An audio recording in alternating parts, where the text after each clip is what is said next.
오늘은 누가복음 8장 40절부터 56절까지 말씀입니다.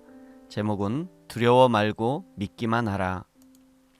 예수께서 돌아오심에 무리가 환영하니 이는 다 기다렸음이러라.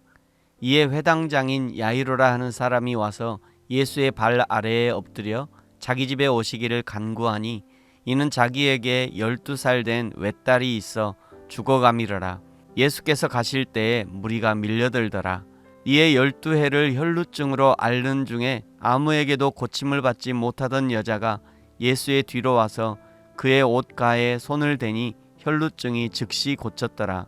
예수께서 이르시되 내게 손을 댄 자가 누구냐 하시니 다 아니라 할 때에 베드로가 이르되 주여 무리가 밀려들어 미나이다.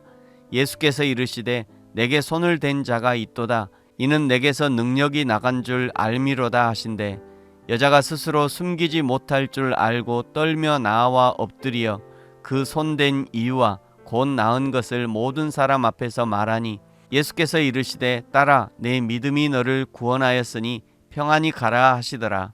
아직 말씀하실 때에 회당장의 집에서 사람이 와서 말하되 당신의 딸이 죽었나이다. 선생님을 더 괴롭게 하지 마소서 하거늘 예수께서 들으시고 이르시되 두려워하지 말고 믿기만 하라. 그리하면 딸이 구원을 얻으리라 하시고 그 집에 이르러 베드로와 요한과 야고보와 아이의 부모 외에는 함께 들어가기를 허락하지 아니하시니라. 모든 사람이 아이를 위하여 울며 통곡하매 예수께서 이르시되 울지 말라. 죽은 것이 아니라 잔다 하시니 그들이 그 죽은 것을 아는 고로 비웃더라. 예수께서 아이의 손을 잡고 불러 이르되 아이야 일어나라 하시니 그 영이 돌아와 아이가 곧 일어나거늘 예수께서 먹을 것을 주라 명하시니 그 부모가 놀라는지라. 예수께서 경고하사 이 일을 아무에게도 말하지 말라 하시니라. 아멘. 오늘 40절은 예수께서 돌아오심에 라고 말씀합니다.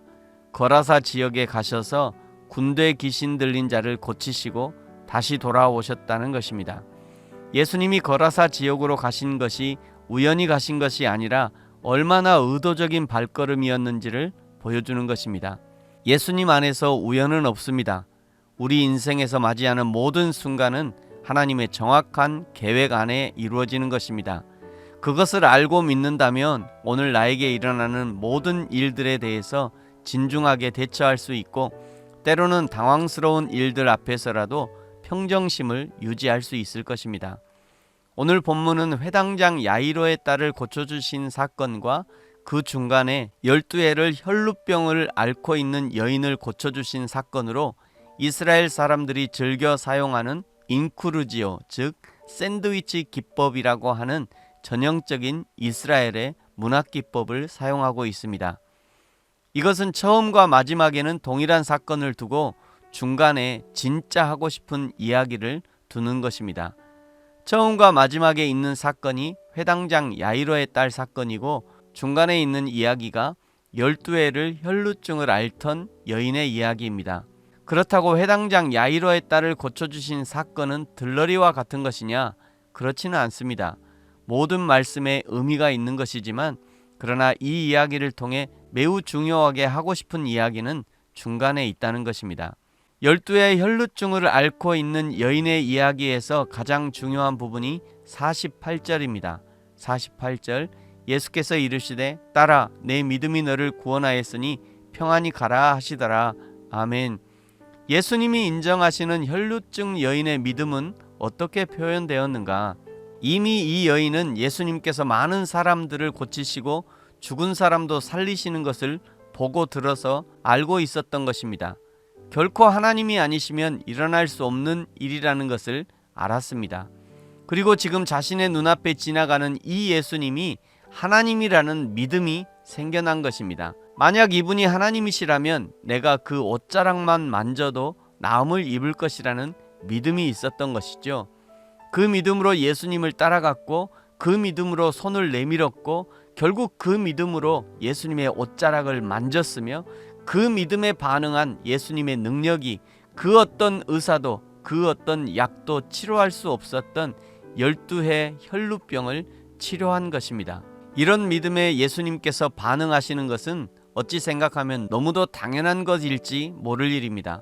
왜냐하면 예수님은 늘 이런 믿음을 찾고 계셨기 때문입니다.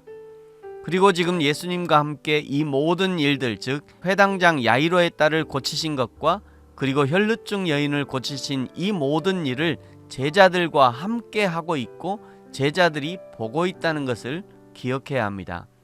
그 제자들에게 어떤 믿음이 하나님의 기적을 일으키는 믿음이며 어떤 믿음이 하나님의 은혜를 입는 믿음인지를 임상적으로 가르쳐주고 계시는 것이죠.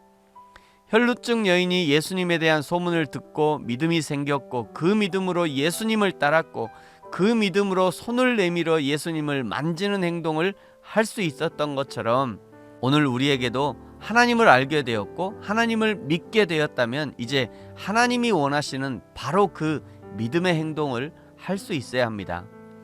하나님을 사랑하십시오. 그리고 하나님 사랑을 삶으로 표현하십시오. 이웃을 사랑하십시오. 그리고 이웃을 사랑하고 있다는 것을 삶으로 표현하십시오. 그리하여 하나님을 기쁘시게 하고 하나님의 크신 은혜를 입는 저와 여러분이 되어지기를 예수님의 이름으로 축복합니다. 아멘. 기도하겠습니다. 하나님 아버지 감사합니다. 믿음이라는 것이 그저 머리에만 있어서는 안 되고 알고 믿게 된 믿음이 혈루증 여인을 움직여 예수님을 붙잡게 했던 것처럼 나에게 예수님에 대한 믿음이 있다면 내 손과 발을 움직여 하나님의 영광을 드러내게 하시고 하나님을 사랑하기에 이웃을 사랑할 수 있는 하나님을 향해서도 이웃을 향해서도 우리의 사랑을 표현할 수 있는 저와 우리 모두가 되게 하여 주옵소서. 감사합니다. 예수님의 이름으로 기도합니다. 아멘.